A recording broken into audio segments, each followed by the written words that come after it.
Listen properly.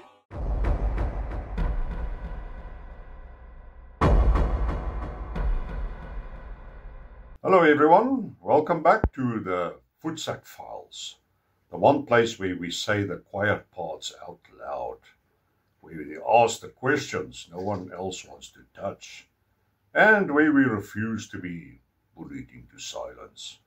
First of all, a massive apology for disappearing off the radar these past 2 weeks. As you can see, I'm still alive and breathing.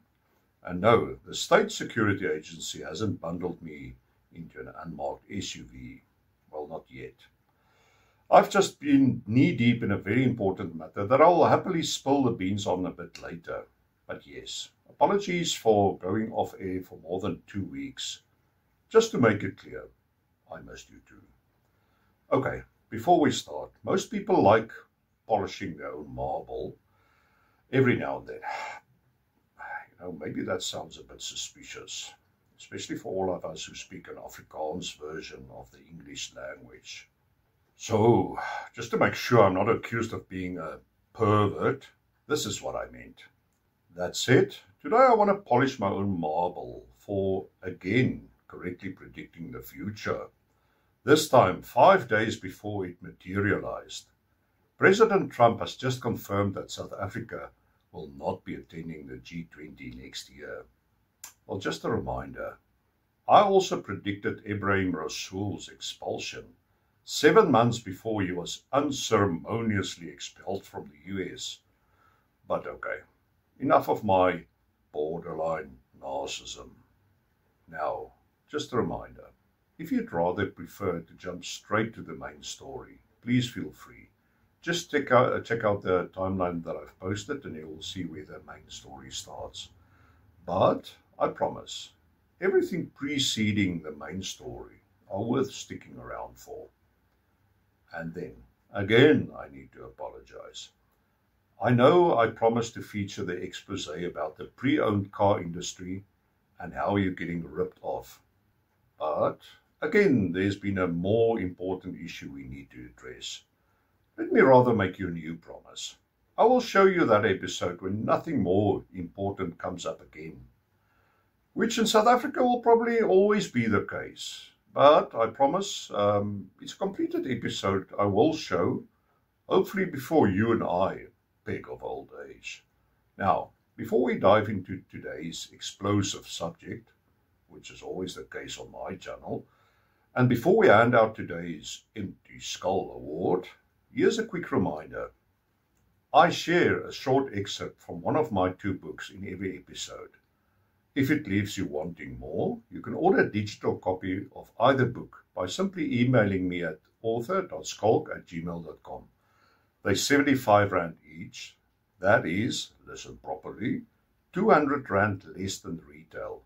Or you can get both for R125, and that's a full R400 less than retail. And just a reminder, every cent goes to the animal charity I support. A special thanks to the viewers who ordered copies of my books. So, without further ado, here is this week's excerpt from my second book.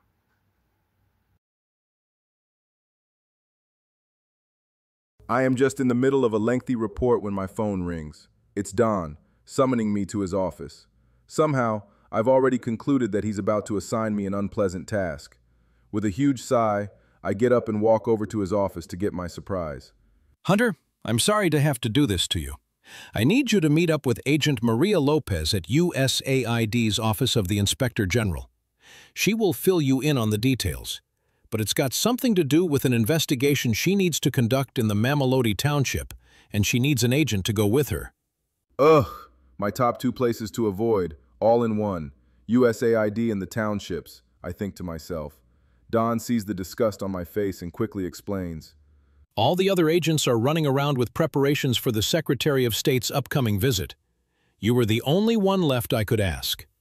I begrudgingly drive the 2 miles to USAID and decide to park right at the entrance to the Sisonke building.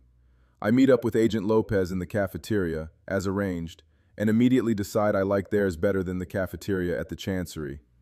Their special for the day is pap and beef stew. Maybe when we get back, I'll check if there is any left. Maria introduces herself and offers to buy me a cup of coffee.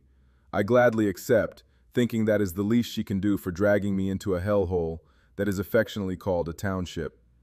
As she sits down, she gets down to business right away. She fills me in on the details of her investigation. USAID had allocated and paid over $600,000 to a new South African NGO for some kind of community project. Everything seemed to check out until after the payment was made and all contact was suddenly severed by the NGO, thus the need for having to go to their premises to see what's going on. We finish our coffee and I insist we drive there in my FAV. I wasn't going to take any chances going in there with a soft-skinned vehicle. I get to know Maria a little bit better on the way to Mamelodi. Her parents immigrated to the U.S. from Puerto Rico when she was just 6. She joined the U.S. Army, had one tour to Afghanistan, and started working at the OIG after she got back. I only now really notice she's quite attractive, short with an athletic build and beautiful tan skin. As we enter Mamelodi, my feeling of dread is once again confirmed. 30 years into democracy, the township still looks the same as the pictures I had seen of what it looked like in the early 90s, when most of them were burning during the township violence raging at that time.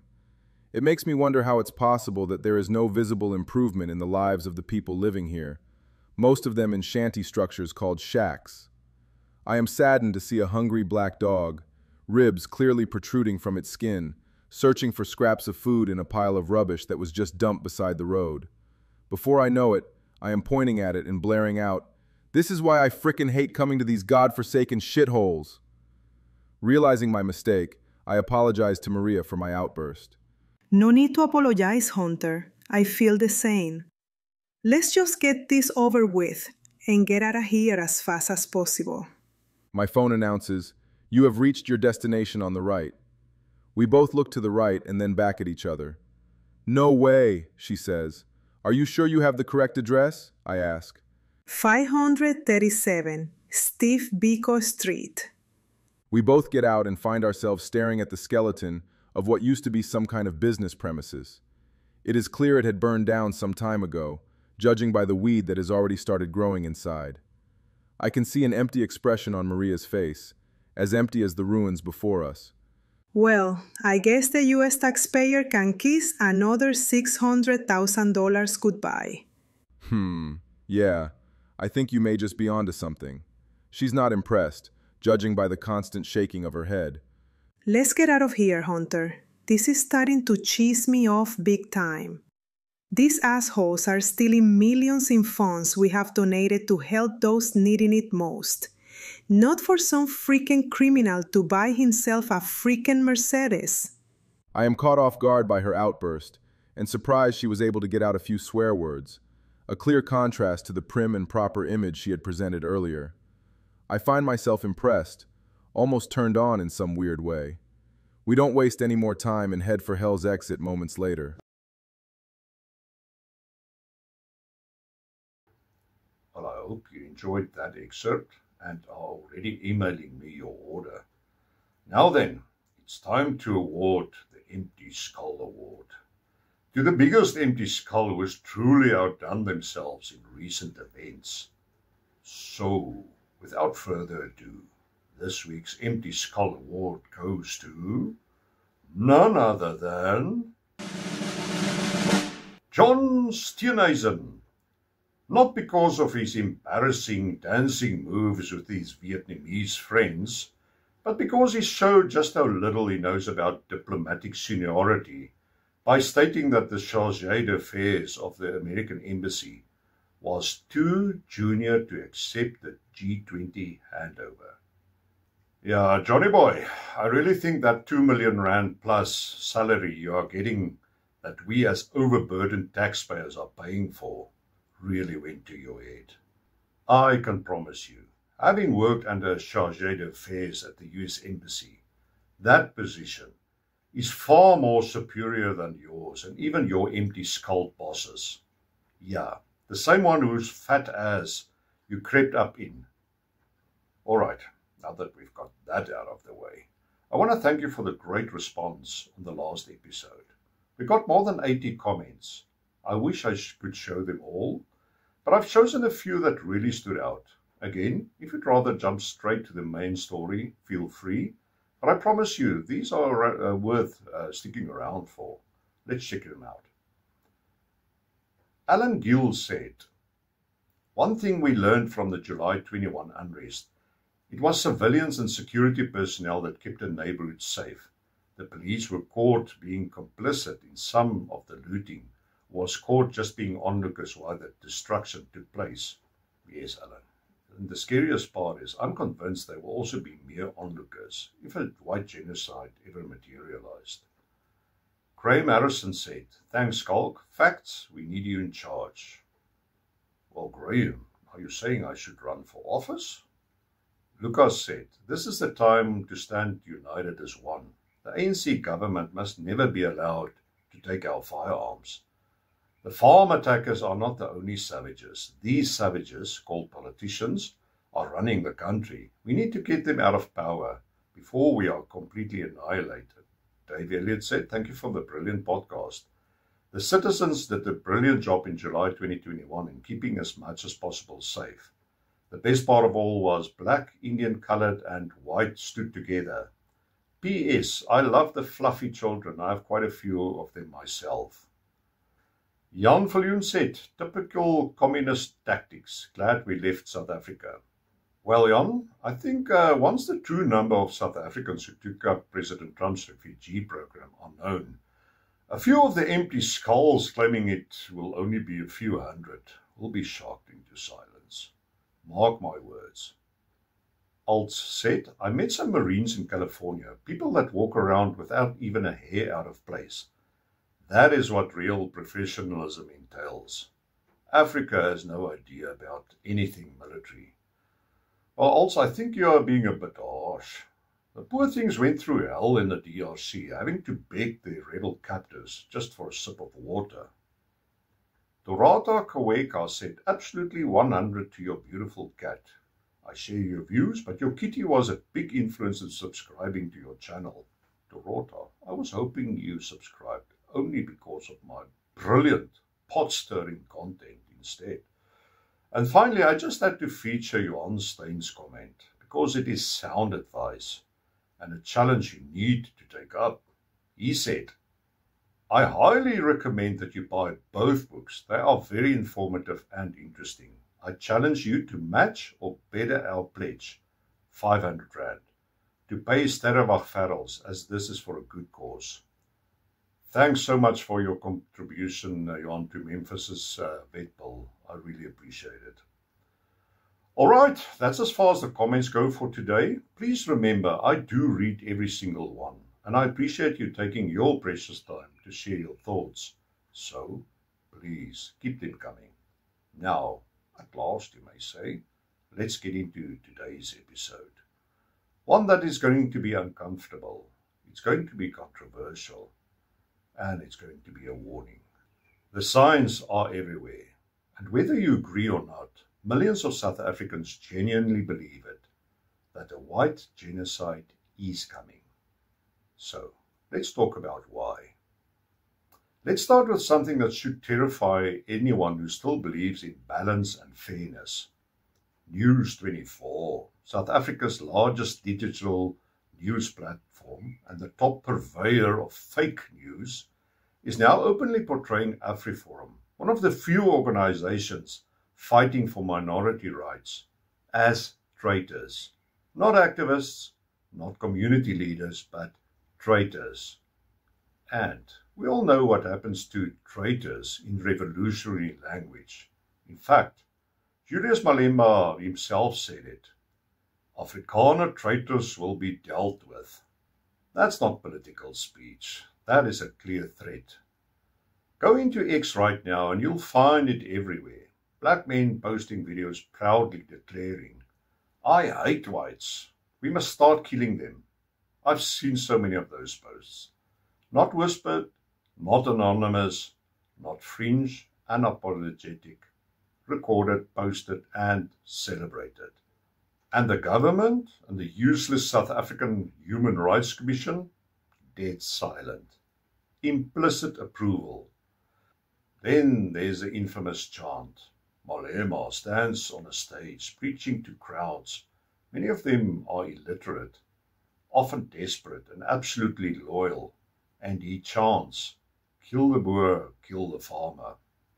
Yamaza, kill the boer, the farmer, kill the boer, the farmer. Brr, pa, pa, brr, pa, pa. The idiot can spin it all he wants. He can pretend it's symbolic. But his brain-dead supporters, they take him literally. And they are acting on it. Take the ongoing farm attacks. Every week, every month. More white farmers are tortured, slaughtered, disemboweled, burned, and executed on their own land. Women raped, children even targeted. Old people beaten to death. That's not crime. That is not opportunistic. It's barbaric and escalating. And while all this is happening, look at Cape Town, racetrack invaded and stolen from its lawful owner, private land overtaken, buildings hijacked all over the country, legal owners dispossessed. And the government does nothing. Why should they? Especially when the land belongs to white people. That is already a form of expropriation without compensation. Why pass a bill when you can just allow the masses to do the expropriation? And now the government intends to drastically change firearms legislation, mainly declaring, listen properly, self-defense not as a valid reason for having a firearm. If you haven't checked out my last episode, please do so. It's very important that you do see it. And the big question I asked, why does the ANC suddenly want a completely disarmed public? Why do you need a disarmed population for? That's very simple actually. Zero resistance. Zero resistance during what many fear would become mass violence against whites. Now, look at the police. Look at the defense force. What is glaringly obvious? Whites are just gone. Those left are pushed out, offered early retirement, or sidelined until they quit. No oversight, no watchdog, no whistleblowers. The structures designed to protect citizens are being engineered to exclude one group entirely. Here's a point no one wants to talk about. Many, including myself, know the ANC is afraid to act now because Donald Trump is still in office. And they know if whites start being massacred in South Africa, Trump will intervene. He said it before. There is persecution of minority citizens in South Africa, and the ANC is nervously watching what the US is doing to Venezuela. They understand the consequences. But what happens once Trump leaves office in just over 3 years? Once that protection is gone, many believe that's when these empty skulls will implement their plan. Let's call it Zimbabwe 2.0. And I've been right before. I predicted the unceremonious expulsion of Ebrahim Rasool 7 months before it happened. I predicted more than a year before President Trump returned to office that he would win, even when every survey insisted it was unlikely. I also warned that the next 4 years would be long and brutal for South Africa. And just after 1 year, we're already feeling every inch of it. And now, I stand by this. A white genocide will happen in South Africa after Donald Trump leaves office. Yes, you heard me right. Not because we imagine it, but because every warning sign is already flashing bright red. If you're watching this, listen carefully. Apply now for President Trump's refugee resettlement program. Don't wait. Don't assume you'll be safe or that everything will be okay. Don't think the ANC government cares. They hate whites who stay. And they, including Ramaphosa, personally targets whites who choose to leave. It leaves them in a lose-lose situation. Look around. Everyone who speaks out, everyone who asks questions, everyone who refuses to bow or apologize is already on their radar. Fake News 24 even warned that once Trump is gone, those who supported him will be remembered. So what are they saying as a convenient mouthpiece for the ANC? Free speech will not end in debate. It will end in a charge of treason. Well, these knuckleheads have now redefined what constitutes treason, including speaking out against an incompetent and corrupt government. Sound a lot like what their master, Putin, does with those who criticize or speak out against him, doesn't it? And finally, the example no one wants to face.